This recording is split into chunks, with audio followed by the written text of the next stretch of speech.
Assalamualaikum warahmatullahi wabarakatuh. Alhamdulillahirabbil alamin. Puji syukur kehadirat Allah yang Maha Kuasa, kita dapat berkesempatan untuk mengikuti pelajaran secara daring, secara online kali ini dalam keadaan sehat walafiat. Salawat serta salam tetap kita curahkan kepada baginda Rasul Muhammad SAW. Baik, sebelum melaksanakan pelajaran sejarah kebudayaan Islam kali ini, alangkah baiknya kita membaca basmalah terlebih dahulu. Bismillahirrahmanirrahim. Assalamualaikum warahmatullahi wabarakatuh. Alhamdulillah kita masih bisa bertatap muka melalui pembelajaran secara daring. Bapak mengharap kepada kalian semua dan khususnya kelas 7 MTS Negeri 6 Jember, kalian semua selalu menjaga kesehatan, selalu taat protokol kesehatan, memakai masker ketika keluar rumah, dan tak lupa belajar, selalu membaca dan juga berlatih di rumah ya. Jangan hanya ketika daring ada kesempatan untuk bermain setiap waktu sampai hingga lupa waktu. Bapak mengharap selalu membaca ya, selalu belajar di rumah meskipun pembelajaran kurang efektif ataupun kurang maksimal optimal seperti pembelajaran secara seperti biasa. Dan Bapak mengharap juga semoga kita semua sehat dan terhindar dari segala macam penyakit. Anak-anakku sekalian kelas 7 MTS yang sangat saya banggakan, dalam pertemuan kali ini Bapak akan menyampaikan tentang membangun masyarakat Madinah melalui kegiatan ekonomi dan perdagangan. Ya, sistem perekonomian pada masa Nabi Muhammad SAW merupakan sistem ekonomi yang berdasarkan syariat Islam dan berlandaskan Al-Quran dan Sunnah Rasul. Tentu, aturan-aturan yang tersebut dalam Al-Quran dan As-Sunnah bertujuan untuk menjamin keselamatan manusia sepanjang hidupnya, baik agama diri, akal, harta, benda maupun nasab keturunan. Jadi semata-mata penciptaan syariat oleh Allah Subhanahu wa taala kepada manusia itu dalam rangka memenuhi kebutuhan manusia, dalam rangka kepentingan manusia, bukan semata-mata kepentingan dari Allah. Akan tetapi itu akan kembali kepada dirimu sendiri. Itu akan kembali kepada kebaikan dari diri manusia. Karena penciptaan syariat bukan semerta-merta kehendak semena-mena dari Tuhan, bukan, melainkan itu juga demi kebaikan, keberlangsungan dalam hidup di dunia hatta hingga akhirat kelak ya. Itu Rasulullah memulai implementasi perekonomian Islam sejak diutusnya beliau sebagai utusan Allah Subhanahu wa taala pada usia 40 tahun. Sistem perekonomian Islam tampak cerah bukan pada masa Mekah, namun mulai pada masa Madinah ya, atau hijrahnya Rasulullah ke kota Yasrib atau Madinah. Ketika itu kehidupan umat muslim bersama Rasulullah merupakan contoh keteladanan yang paling pantas untuk diimplementasikan dari syariat Islam. Jadi masa-masa hijrah di Madinah itu bisa dijadikan contoh teladan buat kita semua, mulai dari apapun itu sampai hingga dalam bidang ekonomi ini membangun. Jadi kalau di Mekah itu perekonomian umat Islam itu belum tertata, belum dikelola, belum disumberdayakan. Akan tetapi ketika berada di Madinah, Nabi Muhammad sudah berinisiatif untuk memajukan bukan hanya dari sosial, tapi seluruh elemen-elemennya, dan khususnya ekonomi itu sendiri, gitu ya. Jadi bisa dibuat acuan ataupun contoh teladan dalam kajian sejarah budayaan Islam yang berujung pada dakwah Rasul di Madinah. Banyak guncangan dan cobaan serta rintangan yang muncul baik dari dalam maupun pihak luar membuat hijrahnya kaum muslimin dari Mekah bukan hanya diartikan sebagai melepaskan diri dari cobaan pihak Quraisy di Mekah, melainkan juga sebagai batu loncatan untuk mendirikan sebuah masyarakat baru di negeri yang aman.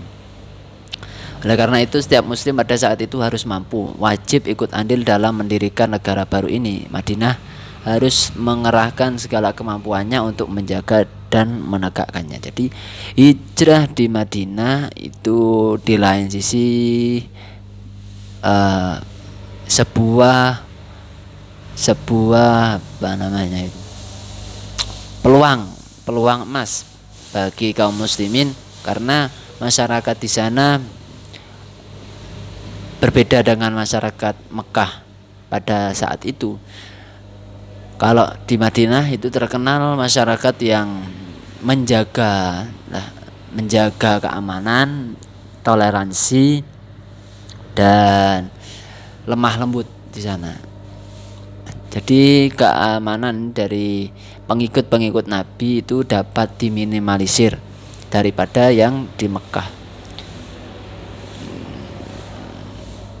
Dakwah Nabi ke kota Madinah bukan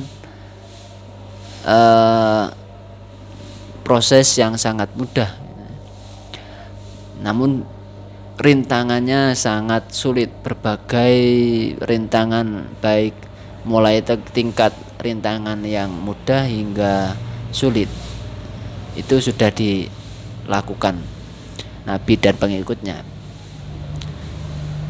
Jadi bukan diartikan semata melepaskan diri dari cobaan pihak Quraisy di Mekah, melainkan juga sebagai batu loncatan ya, batu loncatan untuk mendirikan seperti kondisi ataupun lingkungan yang baik gitu.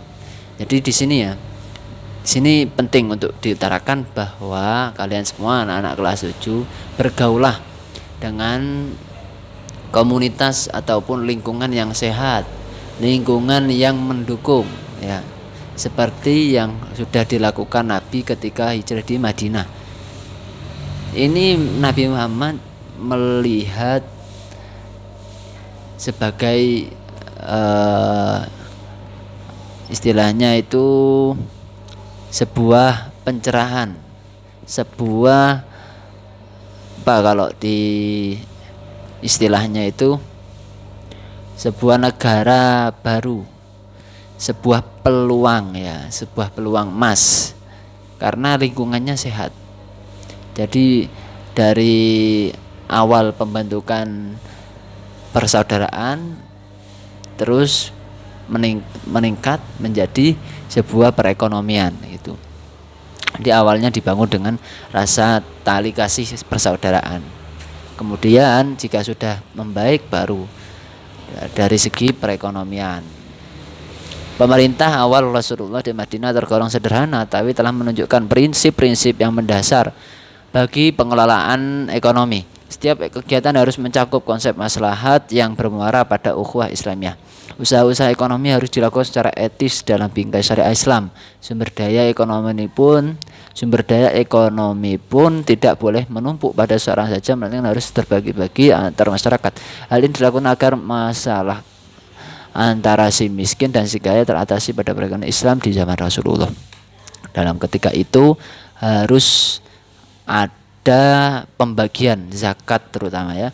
Zakat ini penting untuk setiap harta-harta yang orang kaya kumpulkan atau terima itu ada 1% ataupun sedikit persen dari hak-hak orang miskin. Makanya diwajibkan zakat. Jadi merata. Di zaman Rasulullah yang kaya semakin mengayomi, sebaliknya yang miskin semakin berkembang. Berbeda di zaman akhir seperti sekarang ini, yang kaya tetap kaya, bahkan lebih kaya, yang miskin lebih miskin gitu. Ya. Itu di zaman Rasulullah. Strateginya bagaimana sih Nabi itu dalam membangun masyarakat baru di Madinah? Yang pertama, membangun masjid. Ini sudah kami utarakan, Bapak utarakan pada kalian semua pertemuan sebelumnya ya. Yang kedua, mempersaudarakan di antara sama orang-orang muslimin ya. Jadi mempersaudarakan sesama orang-orang muslimin. Dalam ketika itu kaum Muhajirin dan kaum Ansor. Sekitar 150 keluarga kaum Muhajirin berada dalam kondisi yang memprihatinkan karena hanya membawa perbekalan ala kadarnya ke Madinah. Mereka hanya bergantung pada mata pencarian bidang pertanian, dan pemerintah belum mempunyai kemampuan untuk memberikan bantuan keuangan kepada mereka.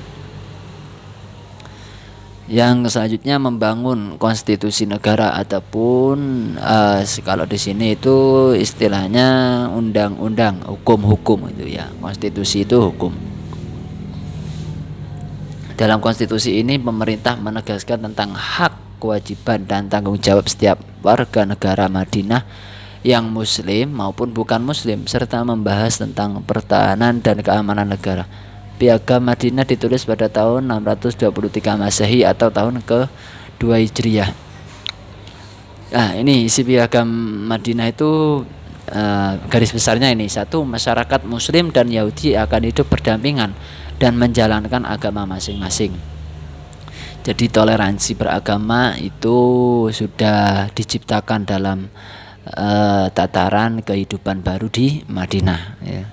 Yang kedua, apabila salah satunya diperangi musuh, yang lain wajib membantu. Ini saling mengayomi, saling mendukung. Yang ketiga, yakni apabila terjadi perselisihan di antara keduanya, penyelesaian diserahkan kepada Nabi Muhammad selaku pemimpin tertinggi di Madinah. Jadi apabila ada sebuah perkara yang muskil, perkara yang itu rumit, maka langsung diserahkan pada Nabi, karena Nabi menjabat sebagai kepala negara pada waktu itu, meletakkan dasar-dasar sistem keuangan negara. Selanjutnya Rasulullah meletakkan dasar-dasar sistem keuangan negara berdasarkan ketentuan Al-Qur'an itu ya. Sistem ekonomi di Madinah. Nih. Yang pertama itu zakat ya. Dalam zakat, sistem ekonomi di Madinah dalam garis besarnya ini zakat. Zakat merupakan kewajiban agama dan termasuk salah satu pilar Islam ya. Ini zakat pada zaman Rasulullah dikenakan pada yang pertama, benda logam yang terbuat dari emas, ditentukan berdasar beratnya. Yang kedua, benda logam yang terbuat dari perak ditentukan berdasar beratnya. Yang ketiga, berbagai jenis barang perdagangan yang sesuai dengan syariat Islam ditentukan berdasar jumlahnya. Yang keempat, hasil pertanian dan perkebunan. Yang kelima, lukto atau harta benda yang ditinggalkan musuh. Lukotoh ya, lukotoh. Yang selanjutnya, barang temuan. Yang selanjutnya itu pajak dari sistem Madinah itu membangkitkan ekonomi di Madinah. Salah satunya itu zakat dan itu tadi ya, pajak. Kemudian pendapatan sekunder ya. Jadi ada primer dan sekunder. Pendapatan primer itu pendapatan yang utama oleh negara. Kalau yang sekunder itu pendapatan yang bersifat sampingan. Adapun di Madinah itu yang seperti pendapatan sekunder ya, ini uang tebusan para tawanan perang. Yang selanjutnya harta karun temuan. Yang selanjutnya harta benda kaum muslimin tanpa ahli waris. Selanjutnya wakaf. Yang selanjutnya nawaib, yaitu pajak khusus yang dibebankan pada kaum muslimin yang kaya raya. Yang selanjutnya zakat fitrah. Yang selanjutnya bentuk lainnya seperti hewan kurban dan kafarat atau denda. Untuk mengatur jalannya arus kas pemasukan dan pengeluaran negara, maka dibentuklah istilahnya Baitul Mal. Baitul Mal adalah lembaga ekonomi atau keuangan syariah non perbankan yang sifatnya informal. Disebut informal karena lembaga ini didirikan oleh kelompok swadaya masyarakat. Yang berbeda dengan lembaga keuangan perbankan dan lembaga keuangan formal lainnya, Rasulullah mulai melirik permasalahan ekonomi dan keuangan negara setelah beliau menyelesaikan masalah politik dan urusan konstitusional di Madinah pada masa awal Hijriyah. Jadi Nabi ini bukan orang yang biasa ya. Beliau ini sangat-sangat pintar, sangat-sangat ahli taktik. Ya, kalau kita kan ahli TikTok ya. Kalau Nabi berbeda. Nabi adalah orang yang paling cerdas. Makanya ya, ini patut beliau sudah memberi tauladan pada kita. Banyak perjuangan-perjuangan beliau yang berujung dengan kemenangan, kesejahteraan, kesetaraan, dan keamanan itu. Ya. Mungkin itu saja dari Bapak. Apabila ada salah kata, sekian, terima kasih. Baiklah anak-anakku sekalian yang sangat saya banggakan, itu tadi pelajaran dalam pertemuan kali ini. Bapak harapkan kita selalu menjaga kesehatan, selalu jaga jarak, selalu pakai masker ketika keluar, dan cuci tangan. Itu tadi yang dapat Bapak paparkan materi online kali ini. Lebih kurangnya wassalamualaikum warahmatullahi wabarakatuh.